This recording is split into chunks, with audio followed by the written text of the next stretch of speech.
Ashley, what's our first topic today? All right, first one, Mr. Yasman 300. Greetings, John, Robert, and Ashley, and how are you guys?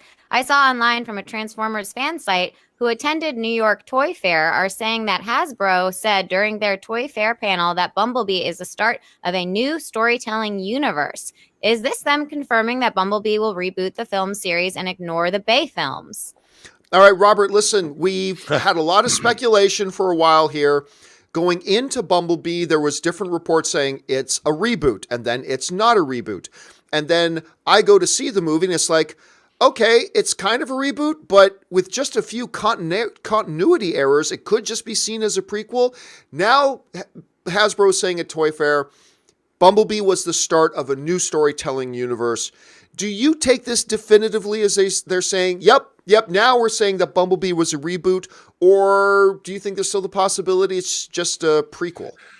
Oh, I think it's pretty definitive that they're looking to go into a new direction. I mean, watching Bumblebee compared to the other Transformers films, the other Transformers films now have a certain crassness to them that we weren't necessarily aware of, but it's really apparent when you're watching Bumblebee because Bumblebee has so much heart, and the way the characters are portrayed was much more, I think, along the lines of how they would rather Hasbro as a corporate entity would rather have the Transformers films go in that direction, where it as the Bay Transformers films moved on, it was all about the Bayhem, the Michael Bayhem, the explosions and the craziness and now you've in one film you've turned a franchise around and really instilled in it a heart and I dare say a humanity that it didn't have before.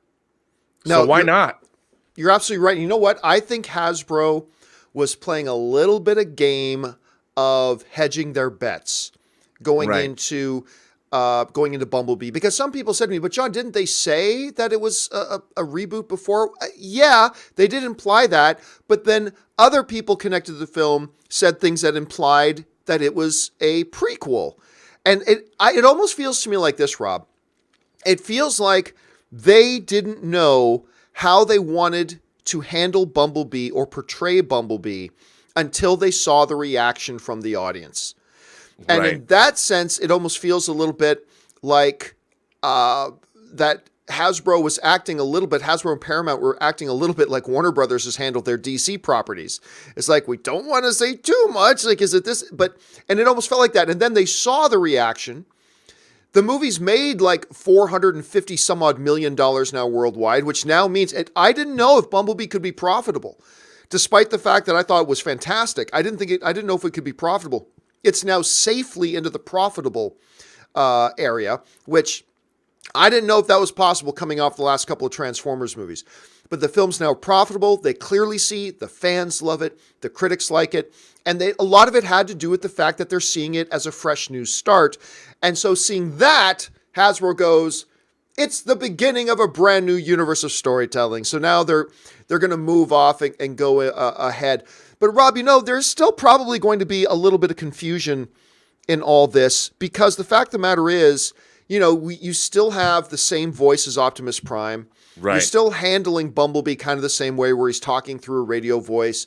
There's obviously a lot of design similarities and things like that. Do you think the audience is going to be able to just, kind of wrap their heads around and go, oh yeah, this is different, this is new? Or do you think there's still going to be a little bit of confusion on that?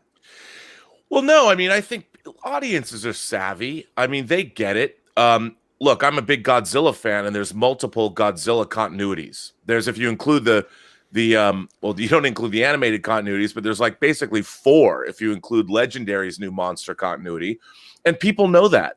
I think that the diehard fans understand what's going on. I mean, as long as you're clear with fans and don't pretend, say, your franchise is in continuity to the rest of the franchise, right? I think it's fine. And I think, look, Transformers already has. You've got Beast Wars. How many different Transformers shows have there been over the last 30 years? So it isn't like Transformers fans aren't used to these different kind of, whether they're soft reboots or the different continuities. I think it's a great thing they've done, and it was a ballsy hire to hire Travis Knight to direct the film. He'd never directed a live action feature before. He was coming off Kubo and the Two Strings and running Leica Studios. Yeah, and they really, this is the kind of this is when corporate interests work.